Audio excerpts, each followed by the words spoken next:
So hi, One Look at Noise podcast. I'm Shane. I'm Glory. And we're here with...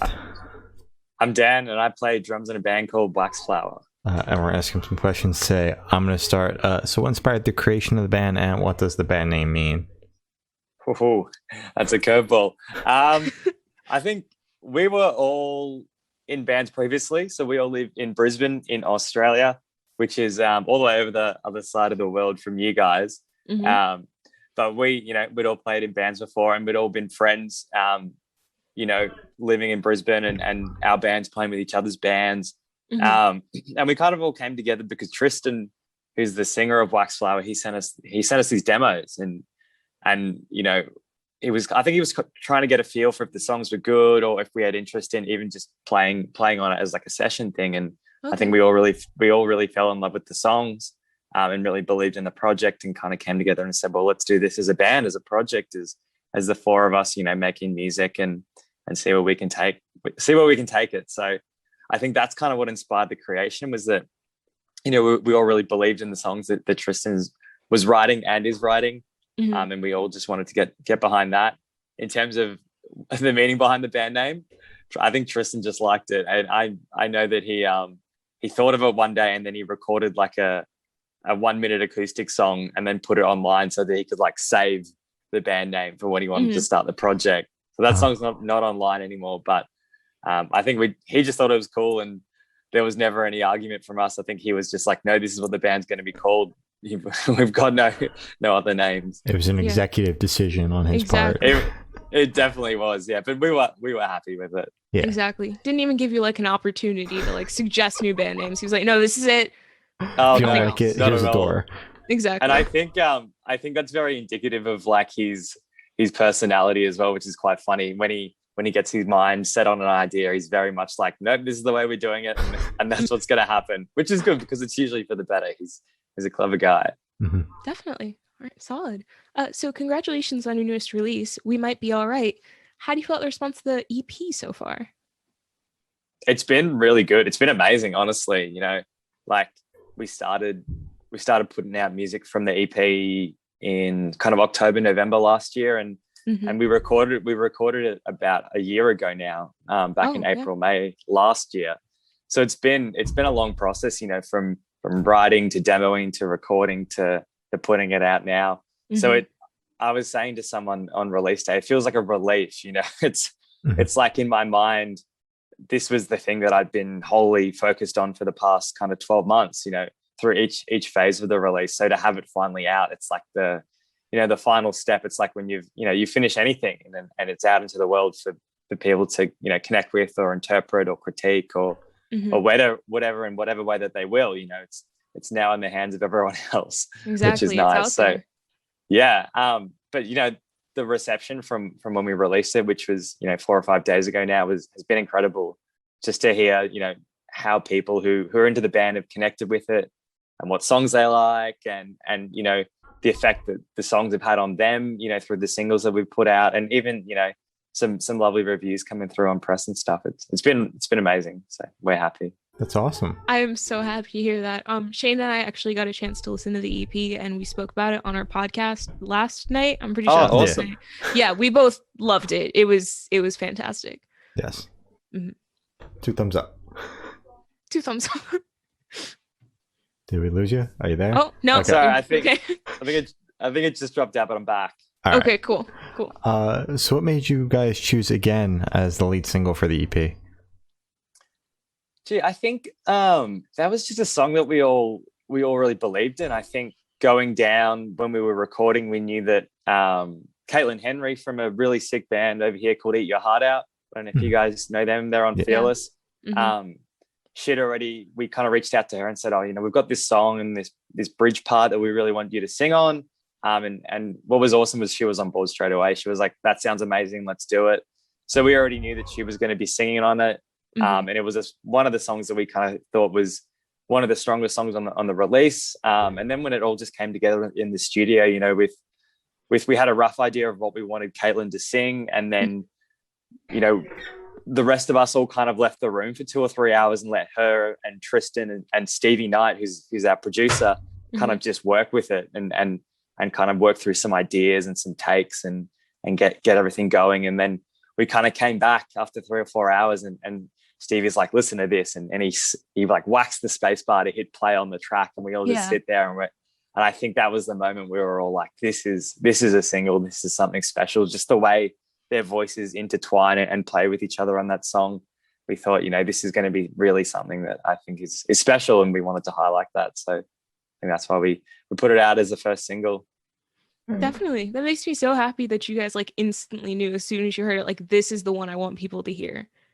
Like, yeah, it made the process really easily, because sometimes you can kind of come back from the studio and you'll have long heated arguments about, I think this should be the single or this should be the single. But I think straight away we said this is the one, and I think we sent it to Rude, and Rude Records were like, yep, let's do it, let's go. So it was unanimous. That's definitely, awesome. Definitely. So is there any meaning behind the EP name and cover art? And did the track name come first, or did you name the album after it?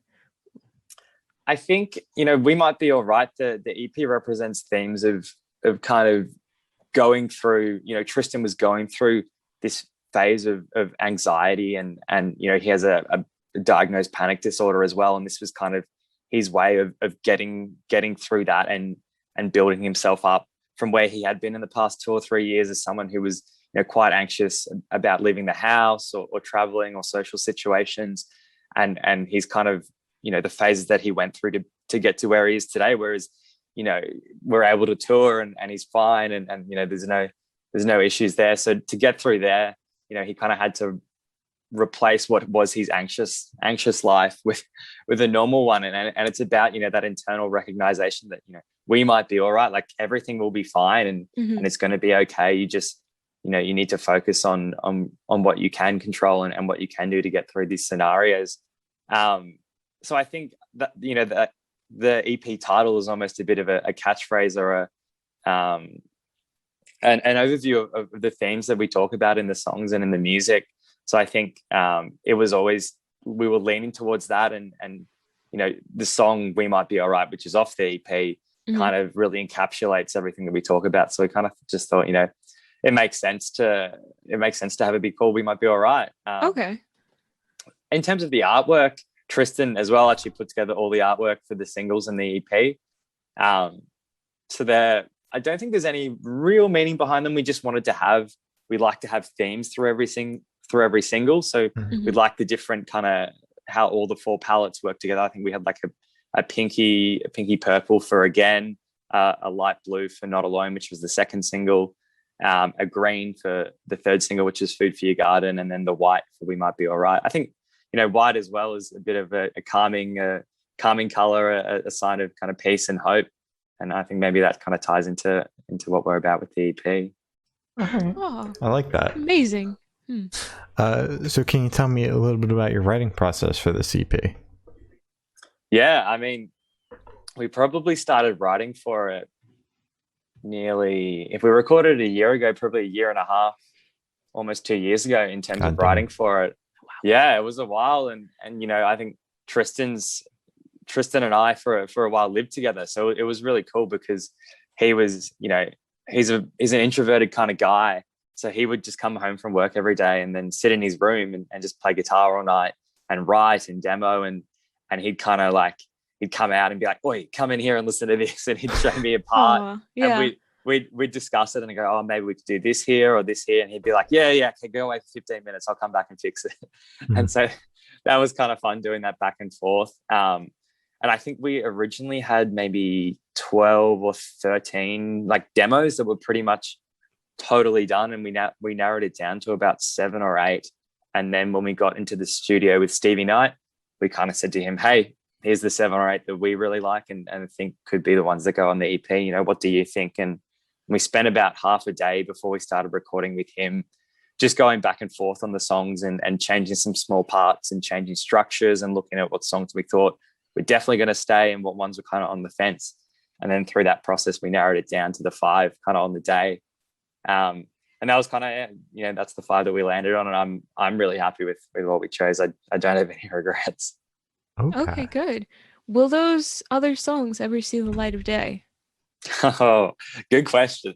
I think there might be one or two Okay. that we're kind of revisiting now. Oh, We now Yeah, so we've actually started writing for our next release already. stop. Oh, Okay. Yeah, Really? yeah. Really? It doesn't stop. Yeah. You guys So need to like sleep. Sorry. Oh, you should talk to the band. They I think we're all just, we're always looking forward to the next thing. So that's fair. I think we're always excited about what's next. So, and now that this release is out, it's kind of like, well, let's start writing and demoing for the next thing, which is really cool and really good to keep the momentum and keep growing as much as we can.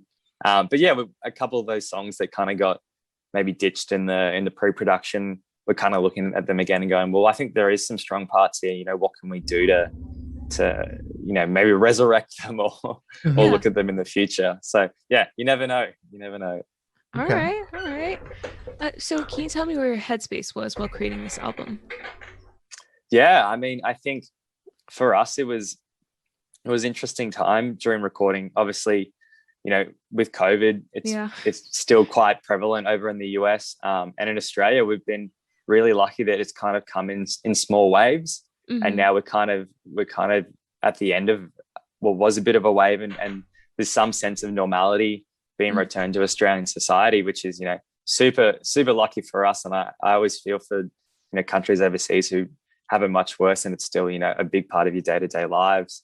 But for us, recording was kind of we kind of got into the studio in between two kind of waves of COVID. We kind of managed to get in when everything was kind of open again and people were able to travel like between cities and states and things like that. And then just as we finished and we got home back to Brisbane, everything kind of closed up again and people went back into lockdown.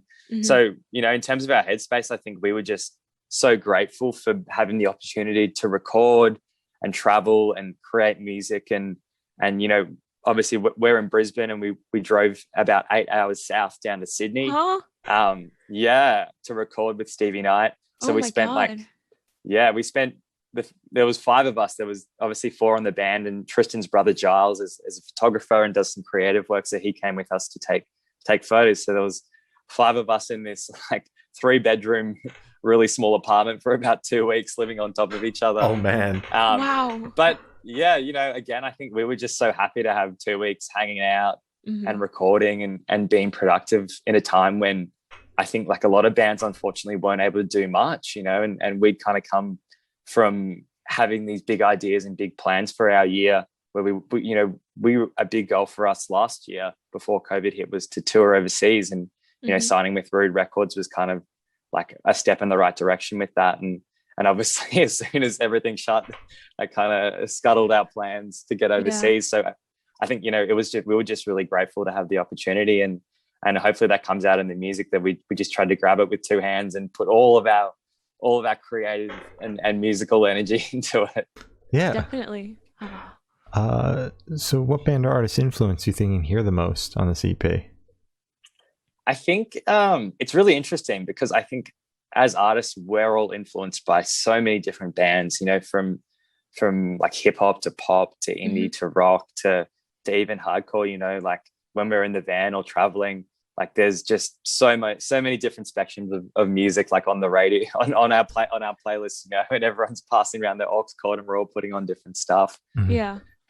But in terms of like this release specifically, I mean, I think like emo music in general, Tristan's very heavily influenced by bands like Jimmy Eat World and Say Anything, and then more current bands like The Main and the 1975, and whilst we might not be as directly influenced by those bands, I think he kind of takes bits and pieces from all those bands, guitar riffs and guitar lines from Jimmy Eat World, and vocal phrasing and melody from the 1975, and we're trying to lean a bit more into electronic and synth production, like more like pop centric artists are as well, I think, especially with these new songs coming up. So I think just taking bits from all those artists and trying to create what is our own unique sound within, I think we always call ourselves, we say we're an emo rock band, and I think we definitely lean heavily on the pop punk element, Mhm. but I think Mhm. overall what our overall vision for the band is to play emo guitar music. So whether that's, Yeah. and you even see artists like Nothing Nowhere now who do that with that big hip hop and rap influence. So Mhm. I think, pulling from all of that, and trying to create our own sound within that. Hell yeah. Definitely. You're doing very well with that because it's, again, EP phenomenal. I loved it. Thank you. I appreciate that. That's Of lovely. course. Yeah. So this one should be super, super fast. Off the top of your head, I want you to describe this EP for new listeners in 3 words. Ooh. Okay. Hopeful, emotional, lit. Lit. We haven't gotten that one in a while. Thank you. I don't think we ever got lit. No. We need that more often. Wait. Yeah. Bring it back. Awesome. So in that same train of thought, is there a certain feeling you want listeners to have while going through the EP? I'd say comfort and hope. I think for us, music is something that we turn to when we're faced with a challenge or a time in our lives where we're not particularly satisfied with something, and that the songs and the artists that we turn to always provide comfort and hope for us. And I hope that through our music, that the fans that we connect with and people who connect with our songs can also kind of pull that from the music itself that we're writing. I think that's always been a big goal for our band is to connect really deeply with the people who are into the music and the fans, and create, those communities and those relationships with the people who are into our music. Because I think that's really, again, for us, it's such a big part of being, not just an artist, but also a listener of, growing up. We all were super passionate about, our favorite bands, and we'd love to have that connection with, with the people who are fans of our band. Definitely. Yeah. It's always nice when bands kind of have like not a cult fan base, but just kind of like where they're able to talk and the fans actually engage and keep up. And that's always so nice to see. So I do hope you guys get that. Cult fan bases are scary. They are. They are. So you actually mentioned you guys are working, writing, demoing stuff out now. What can you tell us about that? Will this be a full length? Will this be another EP, collection of songs? What are we talking about here? Yeah, I think it's still pretty early, so we're still trying to figure that out in terms of Okay. how many songs it'll be and when it'll be coming out. I think for us, our aim would be to have something out another song out before the year ends, whether that's a single or 2 songs.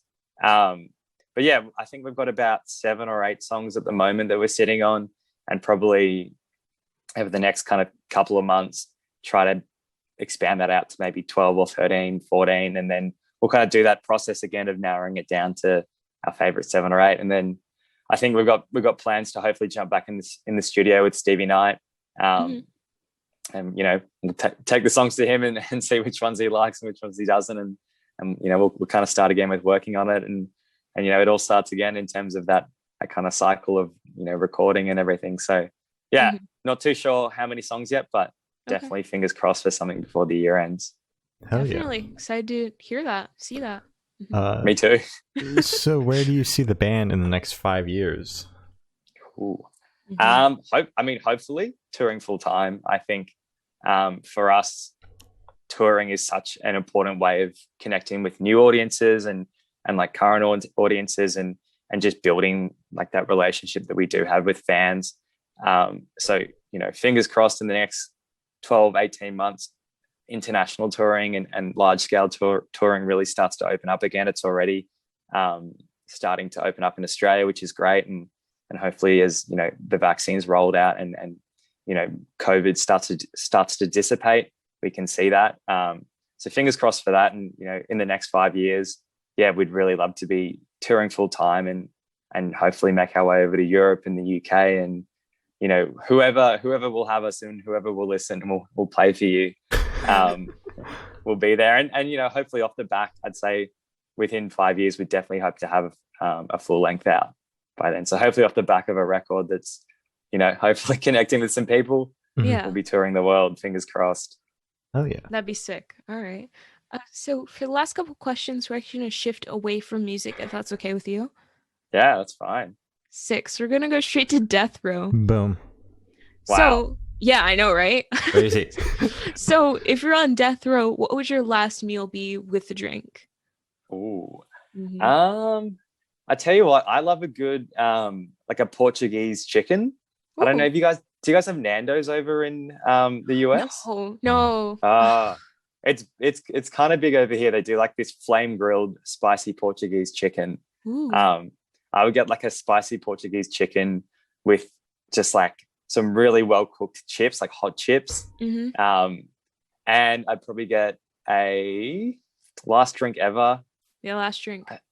I think I'm a sucker for just give me a Coke Zero. Hey, a nice cold Coke Zero. Yeah. All right. Solid. I can respect that. Yeah, just like a nice wholesome hearty meal, and then I'll say my last words and away I go. That's fair. Good way to go out. So if you could live in one fiction world for a week, where would you live? Oh, fiction world. I mean, when I was probably 8 or 9, I always wanted to be a wizard like Harry Potter. Yeah. So I'd definitely have to go to Hogwarts. I'd have to go to the wizarding world and check out what's happening there. I think there'd be no way I could go anywhere else. What house are you? Oh, I want to say Gryffindor, mm-hmm. but maybe Hufflepuff. I don't know. Yeah, there's no one ever wants to be Hufflepuff, I feel, but I'd have to put the sorting hat on and see where it put me. You gotta take the test online. Exactly, they have a test. Yeah. Mm-hmm. Oh, do they really? Yeah.